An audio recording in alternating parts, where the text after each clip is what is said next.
माता सावित्रीबाई फूले साहू और बाबा साहब भीमराव अंबेडकर की वजह से मिला है महिलाओं को सम्मान और शिक्षा का अधिकार। और सोचो, जिस देश का संविधान भगवान को भी न्याय दिला दे, उस देश के संविधान को लिखने वाला इंसान कितना महान होगा, लेकिन उसकी महानता सिर्फ एक छोटी सी बात की वजह से दबाई जाती है। जानते हो क्यों? लोगों का कहना, अब तो लोग बाग मुझे भी अंबेडकरवादी, दलित और इन सब नामों से पुकारने लगे। इतनी दिमाग की जो सोचने की क्षमता है वो इतनी ज्यादा नीचे जा चुकी है।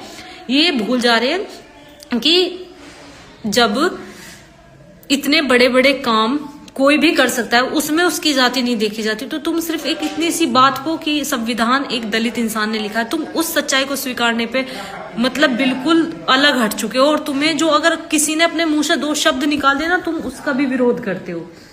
ठीक है, तो जानते हो ये हाय तौबा सिर्फ इसलिए है। और मोस्टली कल से तो मुझे भी इतना भयानक ट्रोल कर रखा है सिर्फ इस बात के लिए कि मैंने बोल दिया कि भाई, अगर मैंने कभी किसी ऐसे इंसान के बारे में बोल दिया ना जो दलित समाज से आता है, समझ लो मेरी आफत आ जाती है। मैं तो बोल ही नहीं सकती, मुझसे तो लोग इतने चिढ़ने लगे हैं। और दूसरी बात, सच्चाई ये है कि अगर महिला शिक्षित हैं, आपकी बेटियां स्कूल जा रही हैं, सुरक्षित हैं, पढ़ रही हैं, कामयाब हो रही हैं, पुलिस में लग रही है, डॉक्टर बन रही है, इंजीनियर बन रही है, तो ये उस संविधान की देन है।